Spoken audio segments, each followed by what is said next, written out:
AIIMS का common recruitment examination का fully notification release कर दिया गया है। MCRE 2025 का नोटिफिकेशन जारी हो गया है। आप लोगों के लिए बहुत ही खुशखबरी की बात है। आज अपन देखेंगे इसके अंदर जो कि एम्स के लैब टेक्नीशियन की वैकेंसी है। इसमें कॉमन रिक्रूटमेंट में अन्य एग्ज़ाम भी है, लेकिन अपन बात करेंगे लैब टेक्नीशियन से रिगार्डिंग सारी डिटेल्स देखेंगे अपन, उसका क्या सिलेबस रहने वाला है। बाकी जो अदर प्रोसेस है वो सबकी सेम रहने वाली है, जो अदर फील्ड की भी रहेगी। तो इसमें बात करें नोटिस, ये देखो बिल्कुल ऑफिशियल डाउनलोड किया गया है। ये एडवर्टाइजमेंट नंबर, डेट देख लेना। अब अपन बात करेंगे इसकी एक फॉर्म कब से स्टार्ट है, लास्ट डेट क्या है।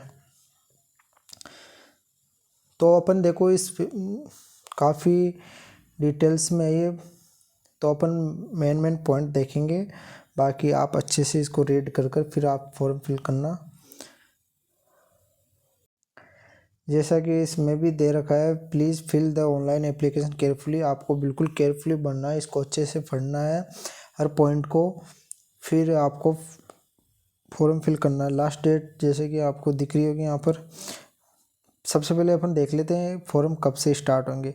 तो स्टार्ट होने की बात करें इसके 12/7/2025 से, ठीक है, 12 जुलाई 2025 से और 31 जुलाई 2025। तो लगभग आप मान लो 19-20 दिन आपको लगभग दे रखे हैं। तो इसी टाइम पीरियड के अंदर आपको टाइम से पहले आपको फॉर्म फिल करना है, और कोई मिस्टेक ना, उसके लिए आपको अच्छे से इसको रीड करना है नोटिफिकेशन को।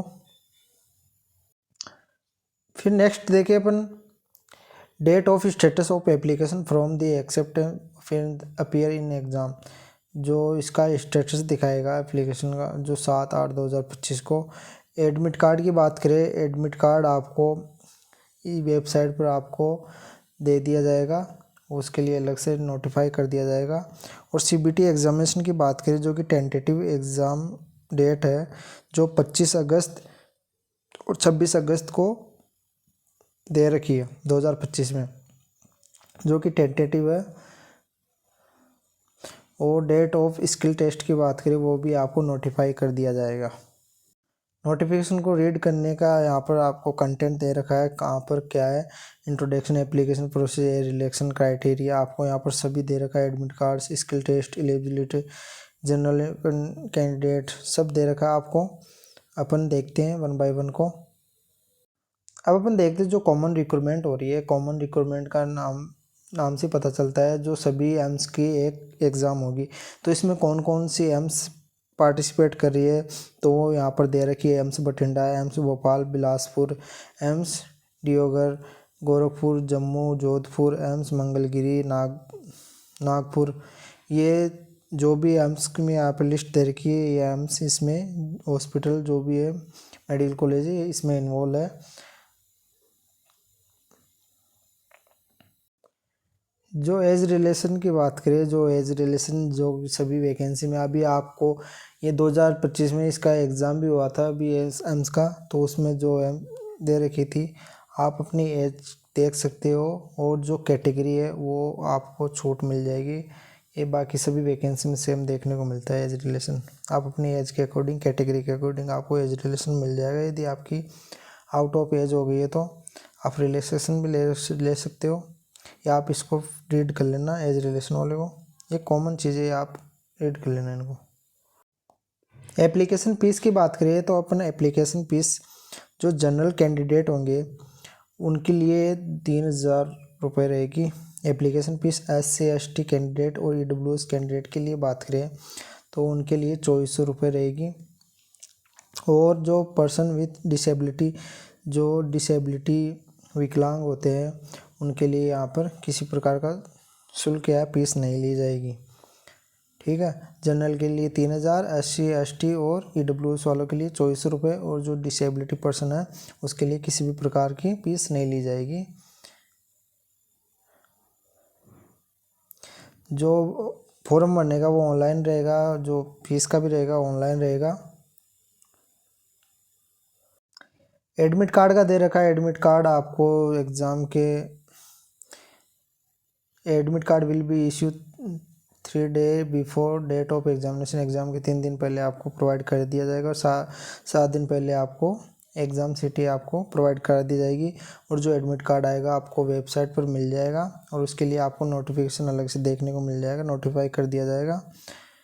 और बात करें इसकी एग्ज़ाम पैटर्न की बात करें तो एग्ज़ाम पैटर्न कैसे होगा, तो इसमें जो CBT बेस एग्ज़ाम होगा, कंप्यूटर बेस टेस्ट रहने वाला है, जिसके अंदर बात करें टाइम पीरियड की तो 90 मिनट आपको मिलेंगे, जिसमें 100 क्वेश्चन देखने को मिलेंगे और एक क्वेश्चन 4 नंबर का रहेगा, तो टोटल आपका 400 मार्क का पेपर रहने वाला है।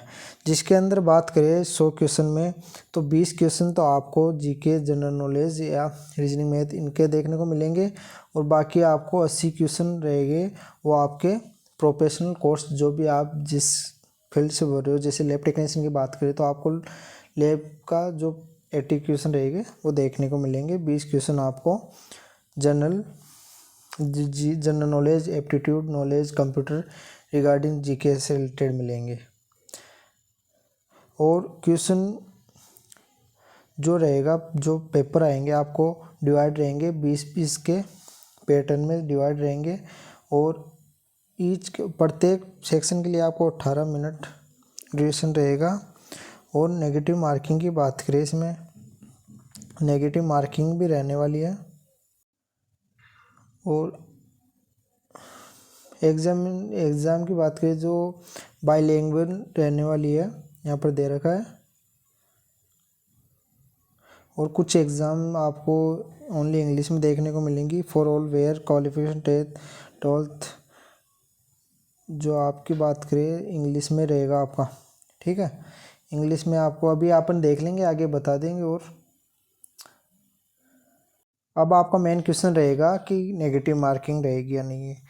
तो नेगेटिव मार्किंग की बात करें तो जो प्रत्येक क्वेश्चन, जैसे कि मैंने भी बताया आपको 4 नंबर का रहेगा, ठीक है। टोटल क्वेश्चन आपके 100 रहेंगे, 400 नंबर के रहेंगे, जिसमें से आपको 20 क्वेश्चन जीके के देखने को मिलेंगे, जिसमें कंप्यूटर जो भी जनरल नॉलेज रहेगा वो मिलेंगे।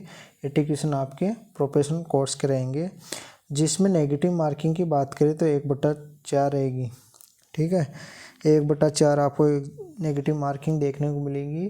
तो आप क्वेश्चंस को बहुत अच्छे से रीड कर फिर उसको करेक्ट आंसर ही देना, तो नहीं तो आप नेगेटिव मार्किंग में चले जाओगे।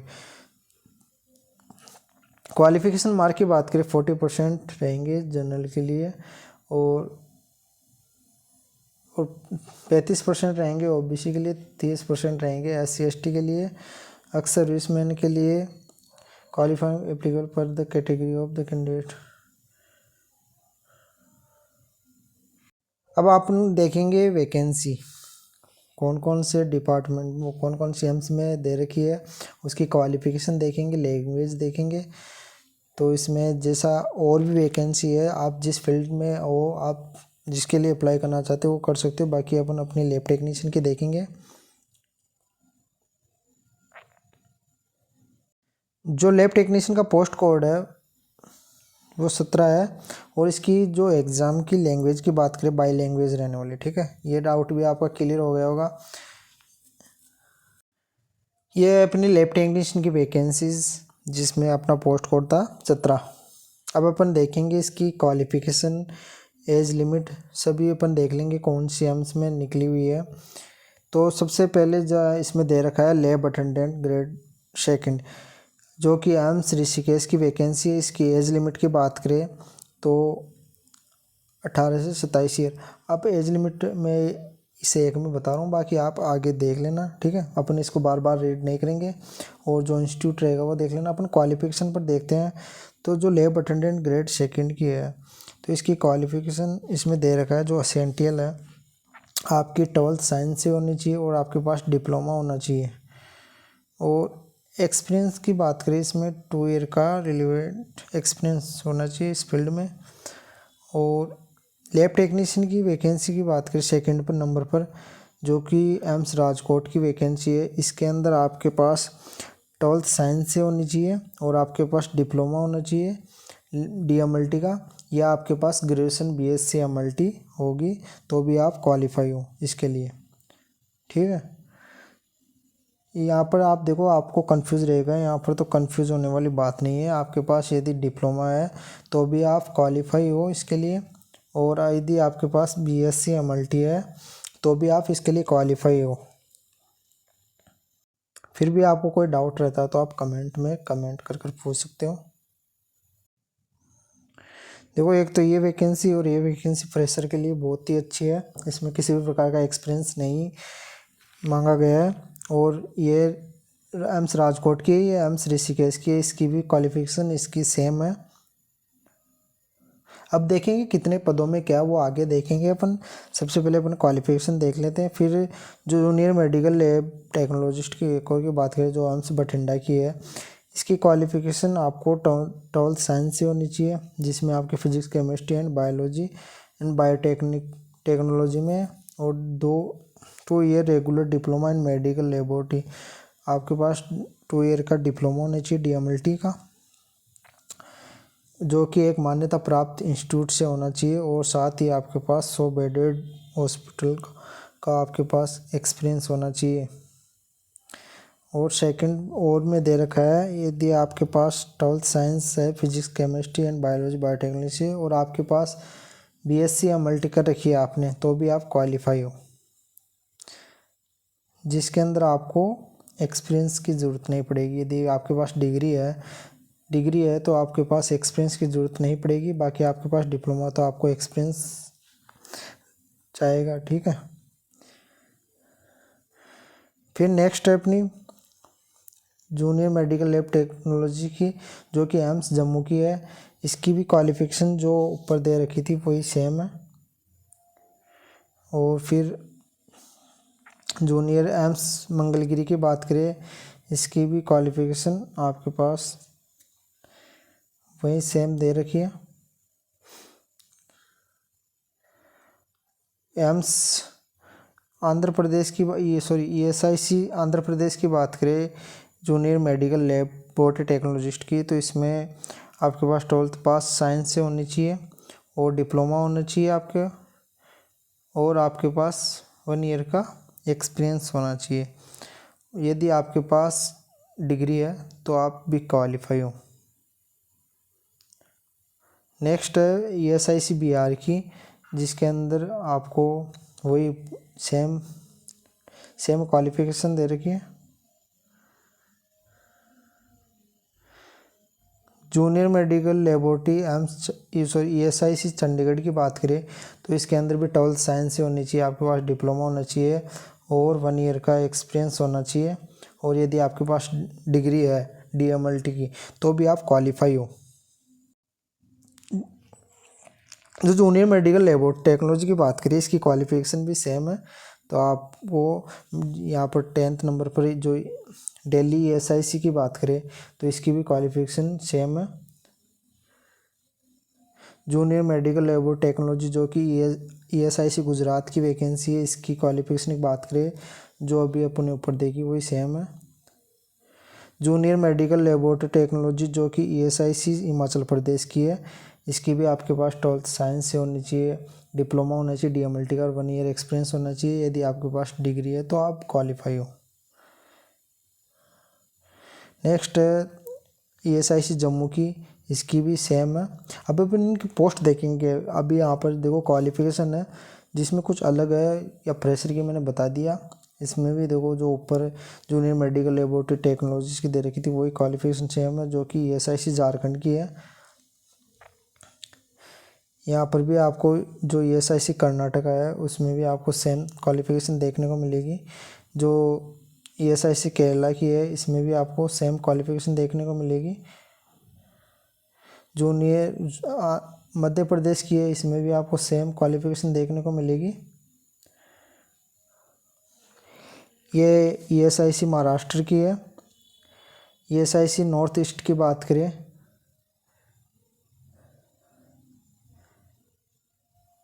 जूनियर ईएसआईसी ओडिशा की सेम क्वालिफिकेशन, ईएसआईसी पंजाब की, ईएसआईसी राजस्थान की भी बात करें तो इसकी भी सेम है, राजस्थान वाली में भी है। वही आपके पास 12th साइंस से डिप्लोमा होना चाहिए और 1 ईयर का एक्सपीरियंस होना चाहिए। डिग्री है तो आपके पास आप क्वालिफाई हो। ESIC उत्तर प्रदेश की भी इसमें है, ESIC भी इसमें इन्वॉल्व कर रखी है। बहुत अच्छी है, इस बार आपके लिए बहुत फ़ायदेमंद रहने वाली है, बहुत बड़ी अपॉर्चुनिटी आपको मिली है। ESIC उत्तराखंड की भी, इसमें भी सेम क्वालिफिकेशन देखने को मिलेगी। बाकी एज रिलेशन आप देख लेना, पे लेवल जूनियर मेडिकल लेबोरेटरी जो कि lady Hardinge medical college associate Sucheta Kripalani hospital and Kalawati Saran children hospital, जो भी यहाँ पर दे रखा हॉस्पिटल। इसकी क्वालिफिकेशन की बात करें तो यहाँ पर मेडिकल लेबोरेटरी आपके पास 12th साइंस होनी चाहिए, डिप्लोमा 12th साइंस होनी चाहिए, डिप्लोमा होना चाहिए आपके पास और 1 ईयर का एक्सपीरियंस। यदि आपके पास डिग्री है तो डिग्री से आपका काम हो जाएगा। डिग्री में आपको जो एक्सपीरियंस नहीं मांग रही है, ठीक है। फिर बात करें लैब अटेंडेंट की। जो लैब अटेंडेंट है यहाँ पर देखो फ्रेशर के लिए एक और, जो भी अपने ऊपर देखी थी 2 वैकेंसी लैब टेक्नीशियन की, शायद एम्स राजकोट और एम्स एक और थी, मैं भूल गया, ठीक है, वो देख लेना आप। 2 फ्रेशर के लिए वो वैकेंसी थी और एक एम्स बिलासपुर के अंदर भी आपको देखने को मिलेगी जो लैब अटेंडेंट की है, लैब अटेंडेंट की, जो कि इसमें आपको यदि आपके पास 12th साइंस से होना चाहिए और आपके पास डिप्लोमा है या डिग्री, और सॉरी इसमें आपको फिर वहाँ पर आपको एक्सपीरियंस दे रखा है। इसमें लैब अटेंडेंट ग्रेड 2 की बात करें जो कि एम्स रायपुर की है, इसमें आपके पास 12th साइंस और DMLT किया हुआ होना चाहिए आपके पास। 2 ईयर का आपके पास रिलेटेड एक्सपीरियंस होना चाहिए। और जो एम्स पटना की बात करें इसमें भी सेम क्वालिफिकेशन दे रखी है। और एम्स जोधपुर के अंदर लैब अटेंडेंट ग्रेड 2 की है, सेम क्वालिफिकेशन है। एम्स गोरखपुर की बात करें इसमें भी सेम क्वालिफिकेशन है। एम्स नागपुर, एम्स रायबरेली, इसमें भी आपको यहाँ पर देखो ये एक और मिल गया आपको लैब टेक्नीशियन की, जो एम्स नागपुर में आपको है। इसमें आपके पास 12th साइंस और डिप्लोमा होना चाहिए या फिर आपके पास डिग्री है तो आप भी बढ़ सकते हैं, दोनों में से एक है तो आप क्वालिफाई हो। फिर बात करें अपन लैब अटेंडेंट ग्रेड 2 की, जो एम्स रायबरेली की है, इसमें आपके पास वो 12th साइंस से डिप्लोमा और 2 ईयर का एक्सपीरियंस इस फील्ड में। लेबोरेटरी असिस्टेंट जो कि regional institute of medical science Imphal से है, इसके अंदर बात करें क्वालिफिकेशन की, जो मेट्रिकुलेशन इक्विवेलेंट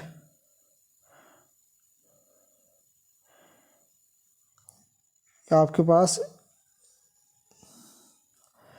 12th बोर्ड जो भी आपकी मान्यता प्राप्त बोर्ड है उससे आपके पास 12th साइंस होनी चाहिए और laboratory technology for 1 year from a recognised institute, वही आपके पास डिप्लोमा और एक ईयर का आपको। यहाँ पर देखो इम्फाल की है तो इम्फाल तो आपको वहाँ की क्वालिफिकेशन थोड़ा यहाँ पर डिफरेंट दे रखा है। आपके जो वहाँ की इक्विवेलेंट बोर्ड है, ठीक है, या आपके पास 12th साइंस डिप्लोमा और 1 ईयर का एक्सपीरियंस प्लस आपको नॉलेज होना चाहिए मणिपुरी लैंग्वेज का, इसमें दे रखा है। लेबोरेटरी टेक्नीशियन की बात करें जो कि इम्फाल की, ये भी इसमें भी वही आपको हिंदी का नॉलेज इसमें दे रखा है। मेडिकल लेबोरेटरी टेक्नोलॉजी की बात करें, टेक्नोलॉजिस्ट की बात करें, इसके क्वालिफिकेशन की बात करें मेडिकल लेबोरेटरी टेक्नोलॉजिस्ट की, तो इसमें क्वालिफिकेशन दे रखी है आपके पास डिग्री यदि BSc MLT है या फिर आपके पास BSc डिग्री है BSc MLT, और यहाँ पर सेम दो रखेंगे बैचलर डिग्री इन medical laboratory science, bachelor degree इन मेडिकल लेबोरेटरी साइंस, अच्छा ठीक है। यदि आपके पास साइंस में बैचलर डिग्री कर रखी है आपने मेडिकल लेबोरेटरी की या मेडिकल लेबोरेटरी टेक्नोलॉजी में, या फिर आपके पास bachelor degree in MLT blood banking के अंदर है और आपके पास एक्सपीरियंस है 2 ईयर का, तो आप क्वालिफाई हो, आपको देखो क्वालिफिकेशन यहाँ पर आप पढ़ोगे आपके पास रहेगी तो आप आराम से जीवन में समझ जाओगे और आप फिल कर सकते हो। यहाँ पर देखो फिर medical laboratory technology senior technician laboratory की बात करें, इसमें सीनियर लेबोरेटरी टेक्नीशियन में बीएससी या मल्टी होनी चाहिए आपके पास और कम से 10 ईयर का एक्सपीरियंस होना चाहिए। सीनियर है तो कम से कम एक्सपीरियंस तो यहाँ पर थोड़ा ज़्यादा ही लेंगे। फिर टेक्निकल असिस्टेंट की बात करें, इसमें भी अच्छा खासा एक्सपीरियंस 5 ईयर का एक्सपीरियंस मांग रखा है। बीएससी या मल्टी होनी चाहिए या फिर डिप्लोमा है यार आपके पास 8 साल का एक्सपीरियंस होना चाहिए। दोनों में से आपके पास एक क्वालिफिकेशन होनी चाहिए। फिर टेक्निकल ऑफिसर, इसमें आपको बीएससी या मल्टी और 10 ईयर का एक्सपीरियंस, इसमें भी एक्सपीरियंस अच्छा खासा 10 ईयर का। फिर टेक्नीशियन लेबोरेटरी टेक्नीशियन रायबरेली, फिर टेक्निकल लेबोरेटरी एम्स बठिंडा, इसकी क्वालिफिकेशन देख लेना आप। अब देखते हैं अपन कहाँ पर कितनी पोस्ट, अब अपन पास्ट देखते हैं कहाँ पर कितनी वैकेंसी अवेलेबल है। जो लैब अटेंडेंट ग्रेड सेकंड की बात करें एम्स ऋषिकेश की वैकेंसी थी, तो इसमें अपन अनरिजर्व की बात करें तो इसमें 16 वैकेंसी अच्छी खासी वैकेंसी है। और ईडब्ल्यूएस की 4 है, ओबीसी की 9 है और एससी की 6, एसटी की 3, टोटल 38। अब कैटेगरी वाइज देख लेना, अपन टोटल देखते हैं। जो AIIMS lab attendant grade second की वैकेंसी 38 है, अच्छी है। और जो लैब टेक्नीशियन है इसमें आपको किसी प्रकार का जो 2 और 3 नंबर की वैकेंसी, इसमें एक्सपीरियंस भी नहीं भी मांगा था आपको। इसमें अनरिजर्व की दे रखी है एक वैकेंसी, टोटल 1 वैकेंसी है जो कि अनरिजर्व की है। जूनियर मेडिकल लेबोरेटरी टेक्नोलॉजीज की 40 वैकेंसी, अच्छी वैकेंसी है। और एम्स जम्मू के अंदर जो जूनियर लैब टेक्नीशियन की थी इसमें 20 और एम्स मंगलगिरी में 52, अच्छी वैकेंसी देखने को मिल रही है। और जो ईएसआईसी गुजरात है इसमें आपको 20 वैकेंसी देखी। ईएसआईसी हिमाचल प्रदेश में भी आपको 8 वैकेंसी, ईएसआईसी जम्मू में 3। यहाँ पर देखो आपको कैटेगरी वाइज डिवाइड करके दे रखा है, टोटल वैकेंसी भी दे रखा है कौन सी कैटेगरी में कितनी है, टोटल वैकेंसी आपको दे रखी है। ईएसआईसी झारखंड की बात करें तो इसमें आपको टोटल वैकेंसी 10 देखने को मिलेगी, कैटेगरी वाइज भी डिवाइड कर रखा है। Medical laboratory technician ESIC Kerala में 15 वैकेंसी है, ईएसआईसी मध्य प्रदेश में 10 वैकेंसी, ईएसआईसी महाराष्ट्र में 22, ईएसआईसी नॉर्थ ईस्ट में 28 वैकेंसी है और ईएसआईसी पंजाब में 22 वैकेंसी है। अच्छी वैकेंसी दे रखी है, यहाँ पर पोस्टें दे रखी है। ईएसआईसी राजस्थान में 39, यहाँ पर अच्छी वैकेंसी पोस्टें दे रखी है। फिर अपन देखें जो लैब अटेंडेंट की बात करें, एम्स बिलासपुर, रायपुर, पटना, जोधपुर, इनमें देखो 1, 2 टोटल वैकेंसी 1। जो जोधपुर में है एम्स लैब अटेंडेंट ग्रेड की 13 वैकेंसी है। यहाँ पर आप देख लेना कैटेगरी वाइज टोटल वैकेंसी कितनी क्या है। और बाकी अपन ने देखो मोस्टली देख लिया है इसके वैकेंसी के बारे में। और फिर भी आपको कोई डाउट या क्वेश्चन रहता है, क्योंकि काफ़ी लंबी वीडियो हो चुकी है, क्योंकि बहुत डाटा दे रखा है इसमें, तो सबको कवर करना पॉसिबल तो, लेकिन फिर लॉन्ग वीडियो हो जाएगी।